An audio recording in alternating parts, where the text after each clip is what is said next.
This is episode 31 of the Relentless Man podcast. Tao Te Ching, part 6. Hi, and welcome to the Relentless Man podcast. I'm your host, Christian Mujaiso, and my goal is to help men die empty, to make sure that you die having used up every ounce of potential that is trapped within you. However, to help you die empty, I'll have to be very raw and brutally honest with you. So if you're easily offended, stop listening. If you're easily triggered, stop listening. If you can't handle explicit language, stop listening. If you are fragile, stop listening. Otherwise, let's dig in.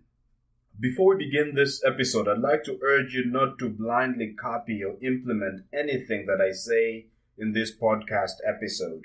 Rather, what I recommend is that you turn on your brain, that you think for yourself, and that you make sure that every decision that you make is a product of your own thinking and decision-making process. Remember, do not be a follower, be a student. So as mentioned at the beginning, this is the 6th part of our series in the Tao Te Ching. And what is the Tao Te Ching? Well, the Tao Te Ching is a text that was written through a guy called Lao Tzu, who was an enlightened spiritual master. And, well, why are we talking about the Tao Te Ching and why are we talking about it so much? The reason is that the Tao Te Ching is one of those texts that covers the things that truly matter in life, because it covers your spiritual dimension. A relentless man is the sort of person that realizes all of his potential, someone who dies empty all the time.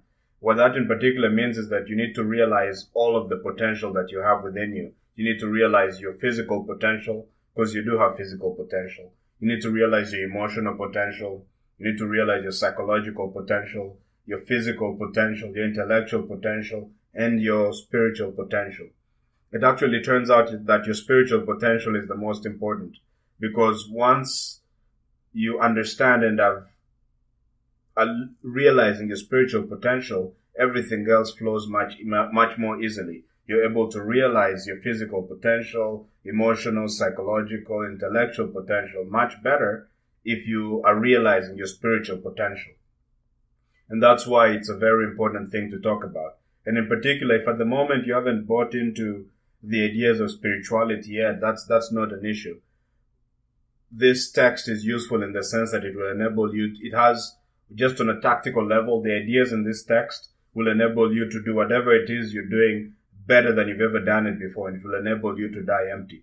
But ultimately, it's important to note that if you actually dedicate yourself towards pushing your limits, pushing your physical, psychological, emotional, every limit that you have, if you really dedicate yourself towards pushing and reaching and maximizing your potential, the end result is going to be that you'll find out just how important the spiritual dimension is. So long as you're honest and you're not refusing to answer certain questions, refusing to push beyond a certain point, you'll eventually get to realize why this is such an important dimension of you. And another really important reason why we're doing the Tao Te Ching is that it will enable you to answer one of the most important questions that every human needs to answer. The question is, who am I?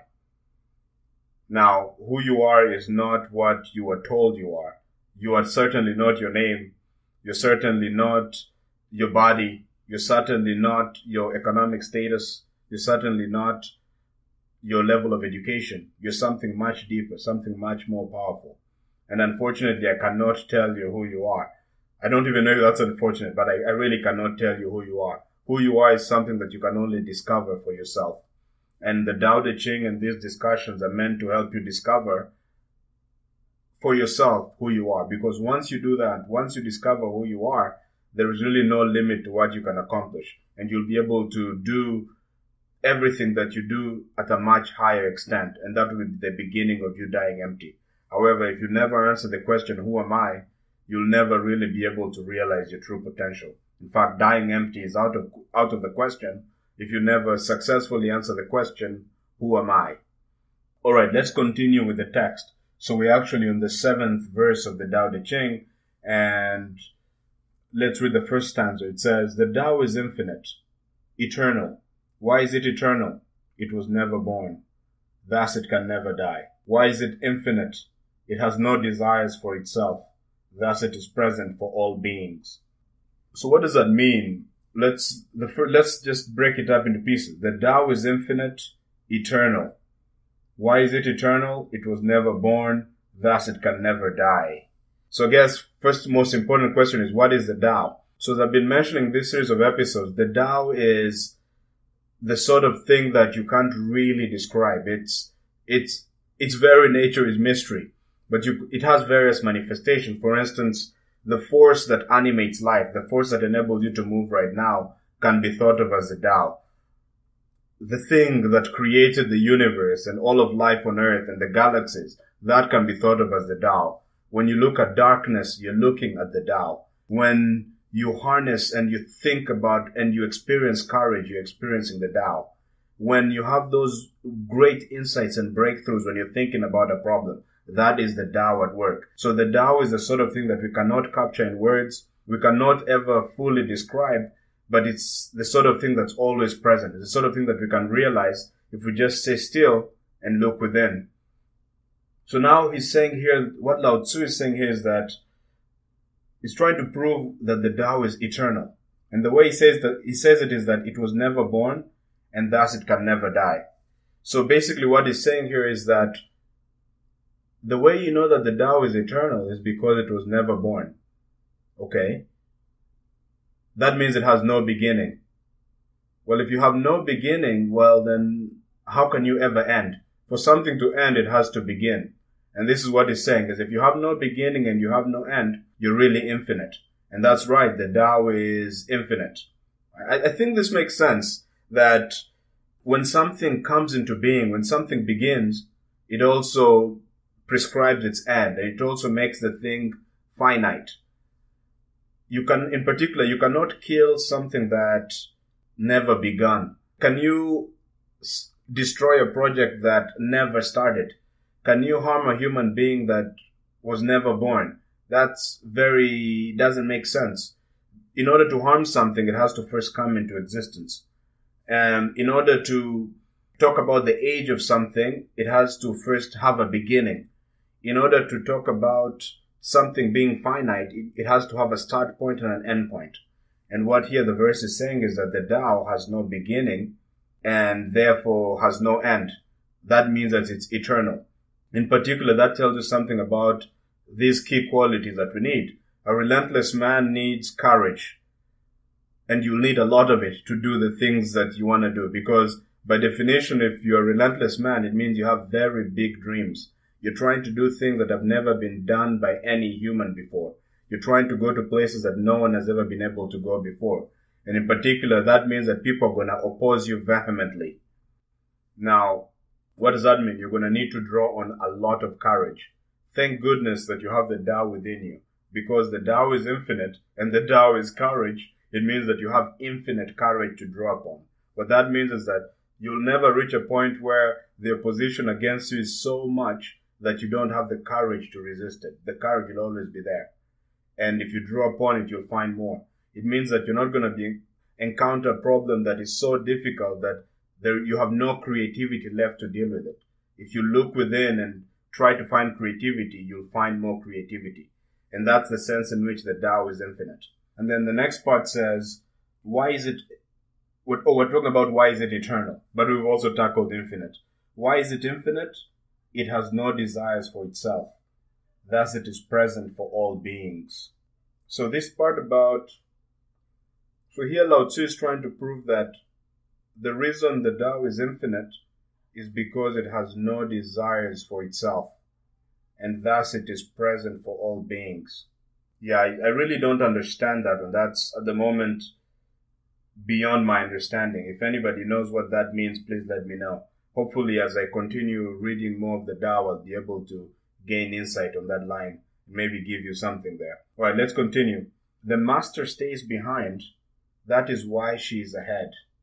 All right, so this is important because we said before that being a master, being a relentless man is a leader. Because if you're doing things that have never been done before, if you're pushing the boundary, you're doing something that's by definition rare. Most people do not do that. So the people are going to look up to you, which means you're a leader. Now, how should you lead? If you're a leader, then how should you lead? And this is part of what Lao Tzu is saying here, is that the master stays behind. That is why she's ahead. We are often taught that to be a leader, you have to be the person that's in front. You have to be, in a sense, the people have to serve you. The people have to fulfill your desires and needs. But this is the complete reverse. You don't need to be seen to be a leader. You could work behind the scenes. In fact, that's the best. If you stay behind the people, it means that you're serving them and you're not interested in being seen. All your focus is on doing a great job helping the people that you're serving. And ultimately, a relentless man is a leader. A relentless man is also a servant. That's why he stays behind. And because the master stays behind, that's why she's ahead. That is, if you put people first, if you serve people, if you endeavor to help and enhance and improve everybody around you without seeking any of the praise for yourself, the end result is that these very people that you're serving will put you in front. They'll recognize you. And that's the kind of that's the paradox of it. Is usually we tend to think that if you don't advertise yourself, if you don't advertise your attributes, how great you are, how intelligent you are, how strong you are, well, if you don't do that, you're not going to be noticed. And the way to be a good leader is to advertise all those traits that are good about you. But Lao Tzu here is saying, no, it's actually the exact opposite. You don't need to. Do you want to be great? You don't need to show everybody that you're great. Just do a great job behind the scenes and people will recognize that you're great. Do you want people to admire you? Well, the worst way to do it is to ask them to admire you or try to display to them the traits that make you admirable. No. That's born of the ego. Much better is to just serve them and do a good job, and they will admire you.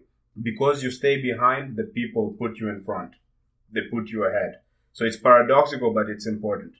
And in particular, this points to something. This desire to be ahead, this desire to be admired and approved of by people is actually going to hold you back as a relentless man. Because a relentless man is a sort of person who thinks for himself and takes independent decisions. In particular, what that means is that when you do good work, you have to be able to judge for yourself that it's good work. The work that you've done does not need to depend on whether people approve of it or not. So for instance, if you write a good book, well, you should be able to judge for yourself whether you've written a good book. And if you've written a good book, you should be able to acknowledge for yourself, okay, I've written a good book. The really depraved and dumb thing to do is to decide whether or not you've written a good book based on whether people approve of your book or not. That's problematic, because one is people's admiration is fleeting. It's not a constant thing. One moment they're going to say your book is crap. The next moment they're going to say your book is great.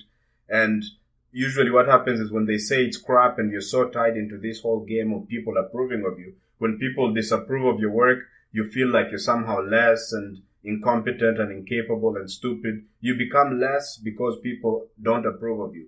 And when people approve of you, become more, right? And yet the work itself is a constant. The work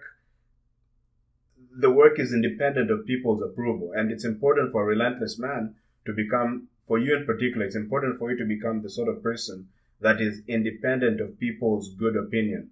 Whether they approve of you or disapprove of you is irrelevant towards the quality of your work. If you do good work, it's good work. And the fact that you think is good work is enough. You don't need other people to approve of it. That's the sense in which, because there's something really problematic, and this is the society we live in right now. We're all about getting praise and getting approved of by other people.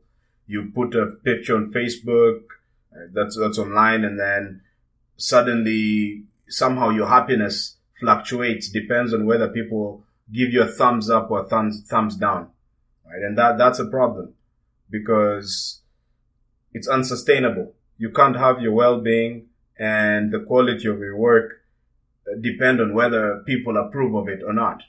And in particular, a relentless man is a leader. And a leader is the sort of person that sometimes where you're trying to go, nobody can see it. So sometimes you're the only one who can see clearly what the direction is, and everyone around you is confused and they disapprove of you. You want to be the sort of person that continues with the right path regardless of whether people approve of the path or not, whether people put you ahead and admire you or not. And you have to be happy and ready to be behind, to be disapproved of by the people you're leading. For them to think, oh, this guy has gone bonkers, he doesn't know what he's talking about, he's crazy, nobody does things like that. Those are things that you need to be completely open and ready to accept, because it's only by doing that that you can accomplish anything of value. If you keep looking for people's approval, you can't really be a leader. And in particular, you can't be a relentless man, you can't be a master, and yeah, it just doesn't work. And that's what Lao Tzu is trying to get at here, is that the master stays behind. That is why she is ahead.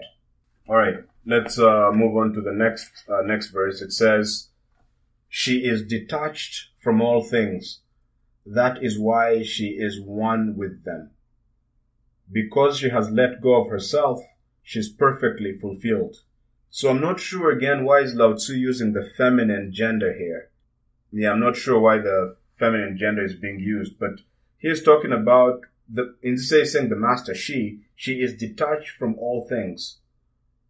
What does that mean? Detached from all things. So usually we tend to be engrossed. I did an episode on detachment. You can look at it. And the idea we're talking about there was that usually we tend to get really drawn into things. So for example, someone calls you names. Maybe someone tells you you're stupid, and you become so insulted by that you get drawn in emotionally. You get angry, you get into an argument with them. You become so attached to the argument that you lose perspective. And sometimes really what happens is you end up doing things in the moment that later on you completely regret. You say things that later on you regret having said. And so detachment is a really important concept, especially for a relentless man, because when you're detached, when you're able to not be so emotionally engaged or involved in things, if you're able to detach and observe them, you're able to learn much faster from the events. You're also able to see yourself and see your mistakes much more clearly, as opposed to if you're completely lost in the event, then there is no space at all to think and observe. And usually most people are in this kind of state, but a relentless man, a master, no, is actually, it's important to practice the principle of detachment at every situation, even from your own problems. Like, everybody has problems. Maybe you're poor, maybe no one is treating you right, maybe you've been failing a lot at things. Now, if you're not detached, what's going to happen is you're going to become identified, one with your problems. You're going to think of yourself as poor. You're just poor as a person, and you're going to just think all the time about your poverty, oh, poor me, complaining, etc., instead of being able to notice, okay, this is my current state. At the moment, I don't have money. At the moment, I tried this activity and it failed to work. If you're able to detach and observe the activity, you're able to see that it is serious, but not that serious, right? Nothing is really completely serious. Yes, having money, if you look at it from the microscopic view, oh my God, I don't have any money. How can I pay for this? How can I pay for that? But if you're able to detach, you realize, really? Am I worried and depressed just because I don't have a certain piece of paper in my pocket? Or because when I go on the screen online, my bank account number is 0? Just that number is what's causing me to be depressed? You see, that's when you have a detached view. You're able to find happiness in every moment, and that's important. You can't wait. It's really foolish to wait for things outside to align and be perfect before you can be happy. Because as you've probably noticed you could think of life as one problem after another. If you're waiting for your problems to disappear in order to be happy, you're going to be waiting for an entire lifetime, and you'll die basically miserable. So it's important to detach and in order to be able to see things clearly. And if you really want to get out of the situation, you're better able to do that if you can observe things without getting emotionally involved in them. And that's what Lao Tzu is talking about here, is that the master, she is detached from all things. That is why she is one with them. So what does that one with them part mean? Another aspect of detachment is, let's say you're talking to somebody.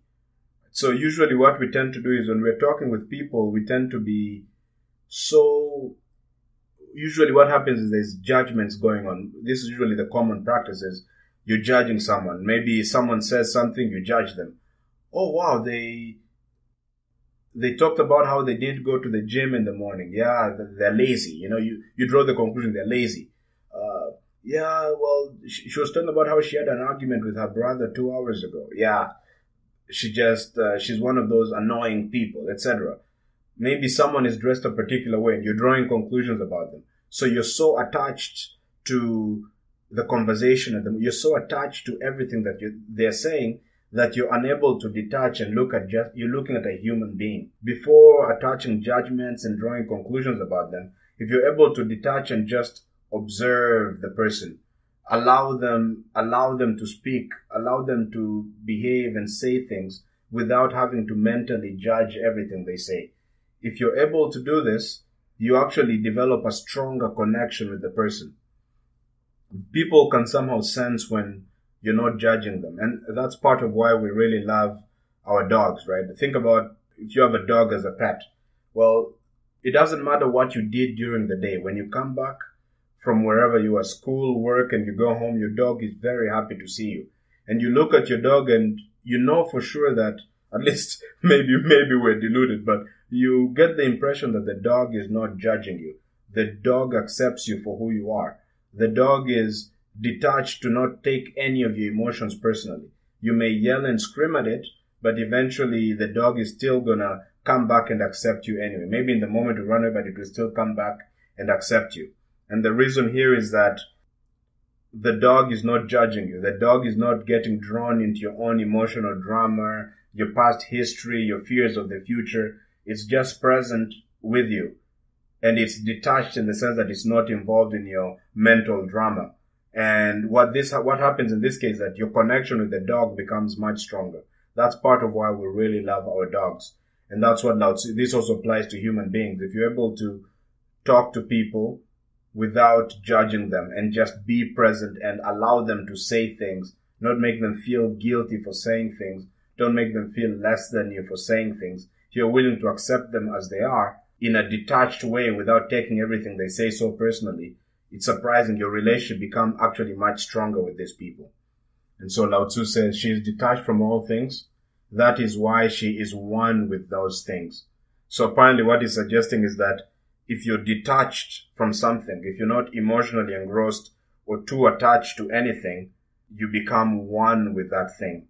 Yeah, it actually also applies to goals. Let's say you have a problem you're trying to solve, and if you're super attached to the solution, usually it's possible to get psychologically lost in thinking and be like, oh wow, will it work? Will the solution work? Will it not? Will I get it right? What if I don't get it right on time, etc.? That's someone who's completely attached. And the chances of you solving a problem when you're in such a state of anxiety is very low. However, if you just focus on what can I do right now? What can I do in this moment? How can I move closer to the solution in this moment or today? Usually when you're in that kind of detached state, you're detached from the outcome. You're detached from getting a correct solution. Usually when you do that, surprisingly, the chance of you getting the solution increase because you're detached from the outcome. You're not as anxious. You're now just focusing on what you can do right now. And the outcome usually turns out to be much better. And that's the other sense in which Lao Tzu is saying the same thing, is she's detached from all things, including outcomes. That is why she's one with them. Because, the next part of the stanza says, because she has let go of herself, she is perfectly fulfilled. Now, this is really deep. So, as I've tried to mention to you before, who you've been told by people you are is not really who you are. For instance, when I was born, I was called Christian Mojaiso. Christian Mojaiso is not who I am. Christian Mojaiso is a name that was given to me. There's another part of the story. The story is, Christian Mojaiso went to such and such a school. Christian Mojaiso is a man. Christian Mojaiso can do this but cannot do that. Christian Mojaiso can speak in public, but Christian Mojaiso can't dance. All of those are stories. It's stories that either you told yourself or told to you by people around you. It's not really who you are. And in particular, if you're so attached to this story, it holds you back. For instance, let's say that part of your story, maybe let's say that when you were a kid, you had a lot of difficulty with math, okay? So maybe when you're a kid, you are doing poorly on tests. And then your teacher and your parents told you that, yeah, you just can't do math, okay? And now you internalize this belief. This became part of your story. It became part of who you are. I can't do math. So long as you hold on to this story, so long as you hold on to this identity as being who you are, the person who can't do math, what are the chances that you'll ever do math? Well, very low, right? Basically zero. In order to do math, you'll have to overcome that statement, that belief that I can't do math. In particular, you'll have to overcome that identity. You'll have to change your identity from the person who can't do math to the person who can. But all of this involves letting go of yourself, right? And obviously, this is not, you realize if this is a story, it's not really who you are. So it means that you need to let go of the story. You need to let go of the fact that, of the idea that you are, that you have, for example, you need to let go of the, in my case, for instance, I have to let go of the idea that Christian Mujaiso is who I am. No. Christian Mujaiso is just a name I was given. It's not who I am. And so long as I think that I am Christian Mujaiso, I'm limited because I can only do things that Christian Mujaiso can do. So if they said that Christian Mujaiso can't dance, in order for me to actually be able to dance, I have to abandon that idea. I have to realize that I am not Christian Mujaiso. I'm actually something far greater. I can dance. And that is just a story. And once you realize it's just a story, you can change it. You can play around with it. You could completely shift your identity. If they said John is lazy, well, you could change the story to John is hardworking. If they said John can't think, you can change the story to John can think. But first you have to realize you are not the story. You are not your body. So for instance, let's say maybe you're a certain height. Let's say, I don't know, you're fat. Okay, fine. You weigh 200 pounds. You're not 200 pounds.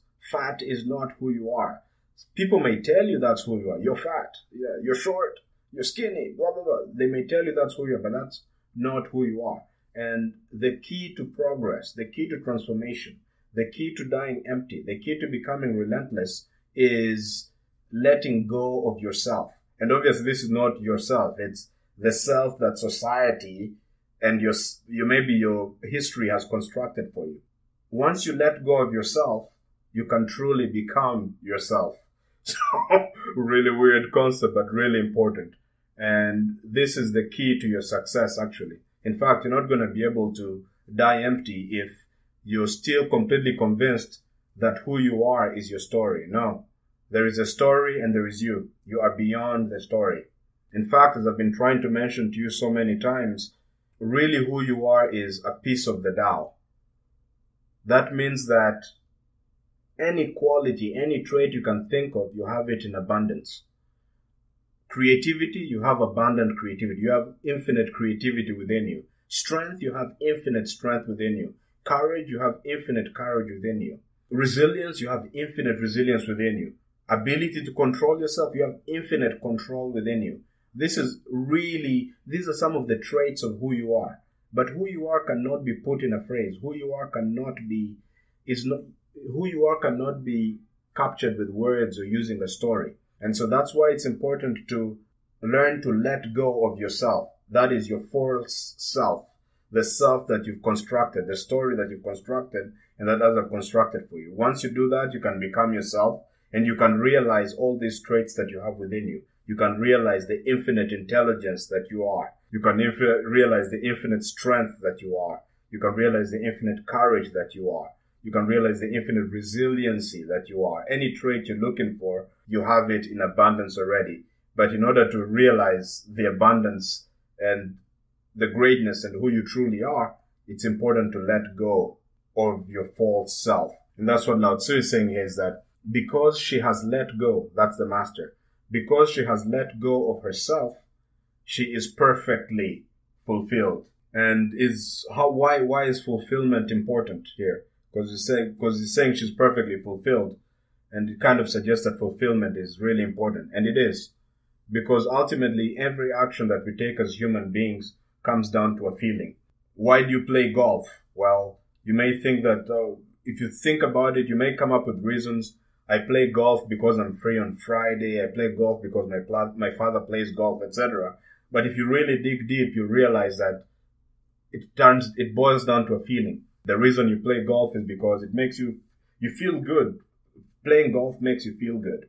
That really is the core reason. It's just an emotion. It's a feeling. And ultimately, everything that we do is to satisfy certain feelings. Why do you overeat? It feels good to overeat. Why do you talk ill of other people? Because if you talk ill of other people, it makes you better than them, which makes you feel good. It really boils down to feelings. So in particular, whatever you're trying to do as a relentless man, you have these big things you're trying to achieve. Ultimately, there's a feeling you're looking for. That's what's driving you, certain feelings. And in particular, what you're looking for is fulfillment. And this is core. It turns out that fulfillment is the sort of thing that joy and fulfillment is really what you're looking for. That's why you're depressed. That's why you're sad. That's why you're always pushing, is because you're looking for fulfillment. And usually the delusion is to try and find fulfillment in things or achievements. And while achievements are good, they have to come from the right place. They cannot come from the desire to earn a lot of money, the desire to win people's approval. Those are the sorts of things that never give you fulfillment. They make you happy temporarily, but they never fulfill you. And that's another core thing, is that fulfillment is the sort of thing you can't find in the self. You can't find it in the story. Oh, this is John, and John is a great musician. He published such and such records. His song was on the hit list for so many years, etc. All that story, that self, we construct it because we think it's going to fulfill us. It never does. Never will. And so that's why it's important, again, to let go of yourself. If you let go of this false self and this story and the achievements or the inadequacies of this story, you can truly find fulfillment. And that's the other thing Lao Tzu is saying here, is that because she has let go of herself, she is perfectly fulfilled. Fulfillment is found in the moment. Nothing in the future can make you fulfilled.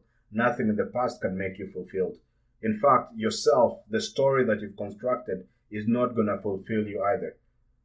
Once you transcend the story, that's when you find fulfillment. And that is really important stuff. And it takes people lifetimes to figure this out. And actually, most people never really do. They die, never learned this fundamental lesson, that fulfillment is about going beyond the self and becoming your true self. And that fulfillment has nothing to do with your achievements, has nothing to do with whether people like you, has nothing to do with how intelligent you are. Fulfillment it's something that you find in the moment, and is as a result of getting rid or transcending the false self. All right, we've actually gone for quite some time here. Thank you very much for listening. This is really your podcast, and I'm your servant. The reason I was born is to help you realize your true potential and die empty. And this is important to me because the world is filled with problems, so many of them on all sorts of levels. We have economic problems, we have political problems, we have problems in terms of there are a lot of people starving in the world. Right now, there's a lot of talk about artificial intelligence and how that is going to change our society. Well, there are a lot of problems to be solved there. In particular, there's been a lot of debate and thinking about how do you program morality into a machine. That's an interesting problem. It's a big problem, but I believe that you can solve this problem. I believe that, in fact, any big problem, any problem facing humanity right now, if it were really important to you, you have the capacity to solve it. My mission in life is to enable you. Actually, I can't do it for you, really. All I can do is help you to realize that you actually can solve these problems. My goal is to help you to realize who you truly are. Because once you realize who you truly are, not this false self that people keep telling you about, once you realize who you truly are, I have no doubt that what you can achieve is basically unlimited. And that is what gets me excited.